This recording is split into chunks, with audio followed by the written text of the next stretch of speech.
4월 13일 하나님 나라 큐티 본문은 창세기 42장 1절부터 25절까지 말씀입니다.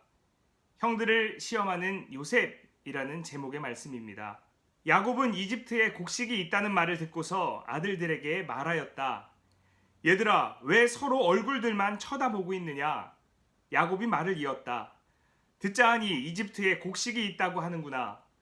그러니 그리로 가서 곡식을 좀 사오너라. 그래야 먹고 살지. 가만히 있다가는 굶어 죽겠다. 그래서 요셉의 형 10명이 곡식을 사려고 이집트로 갔다. 야곱은 요셉의 아우 베냐민만은 형들에게 딸려보내지 않았다. 베냐민을 같이 보냈다가 무슨 변이라도 당할까 보아 겁이 났기 때문이다. 가나안 땅에도 기근이 들었으므로 이스라엘의 아들들도 곡식을 사러 가는 사람들 틈에 끼었다. 그때 요셉은 나라의 총리가 되어서 세상의 모든 백성에게 곡식을 파는 책임을 맡고 있었다. 요셉의 형들은 거기에 이르러서 얼굴을 땅에 대고 엎드려 요셉에게 절을 하였다. 요셉은 그들을 보자마자 곧바로 그들이 형들임을 알았다. 그러나 짐짓 모르는 체하고 그들에게 엄하게 물었다. 당신들은 어디에서 왔소? 그들이 대답하였다. 먹거리를 사려고 가나안 땅에서 왔습니다. 요셉은 형들을 알아보았으나 형들은 요셉을 알아보지 못하였다. 그때 요셉은 형들을 두고 꾼 꿈을 기억하고 그들에게 말하였다. 당신들은 첩자들이요, 이 나라의 허술한 곳이 어디인지를 엿보러 온 것이 틀림없소. 그들이 대답하였다. 아닙니다, 총리어른. 소인들은 그저 먹거리를 사러 왔을 뿐입니다. 우리는 한 아버지의 자식들입니다. 소인들은 순진한 백성이며 첩자가 아닙니다. 그가 말하였다. 아니요, 당신들은 이 나라의 허술한 곳이 어디인지를 엿보러 왔소. 그들이 대답하였다. 소인들은 형제들입니다. 모두 12입니다. 가나안 땅에 사는 한 아버지의 아들들입니다. 막내는 소인들의 아버지와 함께 있고 또 하나는 이렇습니다. 요셉이 그들에게 말하였다. 내 말이 틀림없소. 당신들은 첩자들이요. 그러나 당신들이 진실을 증명할 길은 있소. 바로께서 살아계심을 두고 맹세하오. 당신들이 막내 아우를 이리로 데려오지 않으면 당신들은 여기에서 한 발자국도 벗어나지 못하오. 당신들 가운데서 한 사람을 보내어 당신들 집에 남아있는 아우를 이리로 데려오게 하고 나머지는 감옥에 가두어 두겠소. 나는 이렇게 하여 당신들이 한 말이 사실인지를 시험해 보겠소. 바로께서 살아계심을 두고 맹세하오. 당신들이 그렇게 하지 못하면 당신들은 첩자라는 누명을 벗지 못할 것이오. 요셉은 그들을 감옥에 사흘 동안 가두어 두었다. 사흘 만에 요셉이 그들에게 말하였다. 나는 하나님을 두려워하오. 당신들은 이렇게 하시오. 그래야 살 수 있어.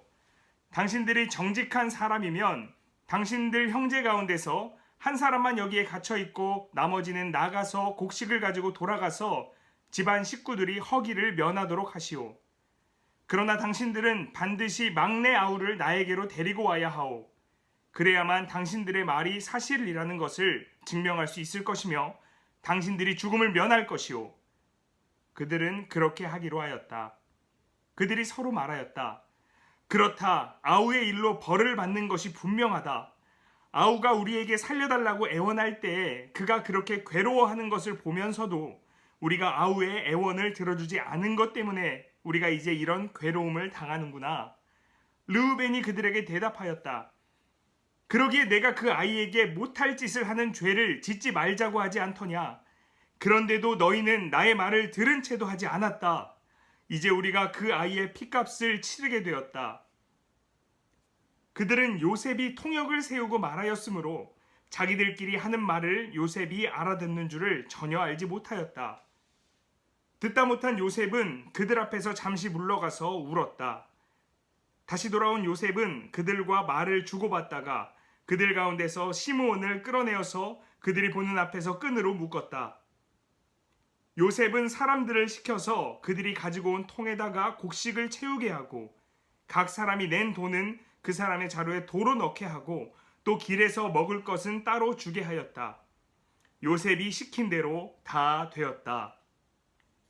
이는 하나님의 말씀입니다. 아멘. 네, 여러분 오늘 본문 잘 읽었죠? 오늘 본문이 좀 길기는 했는데 아마 다 아는 내용이라 이해하기 어렵지는 않았을 것 같아요. 오늘 본문의 자연적인 배경이 기근이죠, 기근. 이집트 땅, 그리고 이집트뿐만 아니라 가나안 땅과 같은 주변에 있는 많은 지역들에 기근이 들었어요. 그러니까 야곱이 본문에서 이렇게 이야기하죠. 가만히 있다가는 굶어 죽겠다라고 얘기해요. 아들들을 보내지요. 그런데 아들들 중에 한 명을 안 보내요. 누구죠? 베냐민입니다. 베냐민이 누구예요?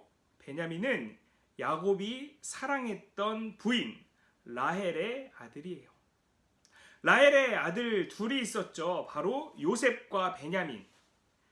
그러니까 야곱은 요셉 때에도 라헬의 아들이라는 이유로 요셉을 편애했습니다. 그런데 야곱은 그 경험을 하고서도 오히려 더 라헬의 아들 베냐민에게 집착하는 모습을 보이고 있습니다. 이것을 보고 바로 영적 기근이라고 표현을 합니다. 그러니까 오늘 배경은 단순히 자연적인 기근을 이야기하는 것만이 아니에요. 자연현상적인 기근을 넘어서서 야곱의 영적인 기근을 보여주고 있다고 할 수 있어요. 야곱은 자기 마음대로, 자기 마음에 좋은 대로 그렇게 편애하는 행동을 보였죠. 그러니까 자기 마음대로, 자기 마음의 중심에 내키는 대로 그냥 행동을 하는 것이 야곱의 영적 기근이라고 할 수가 있죠. 한편 요셉은 어떻습니까, 여러분? 여러분, 요셉은요, 계속해서 하나님의 일을 생각하고 있어요.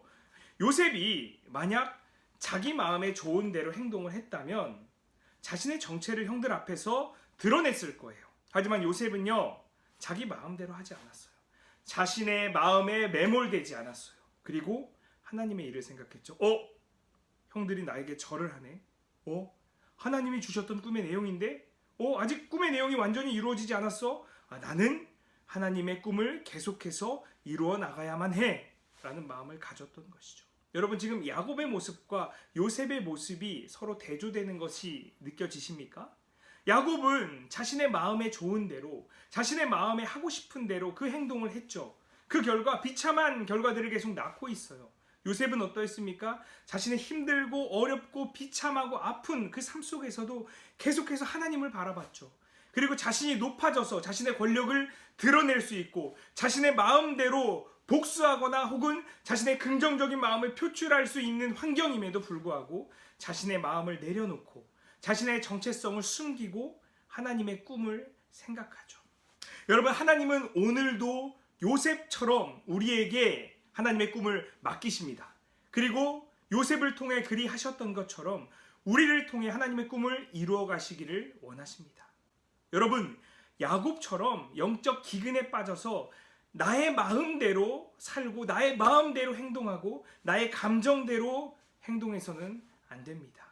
여러분, 요셉처럼 하나님의 꿈을 이루어 가야 합니다. 오늘도 하나님의 꿈을 우리 삶 가운데 실천하는 저와 여러분이 되기를 간절히 소망합니다. 우리 파이팅으로 오늘 하루를 시작합시다. 하나, 둘, 셋, 파이팅!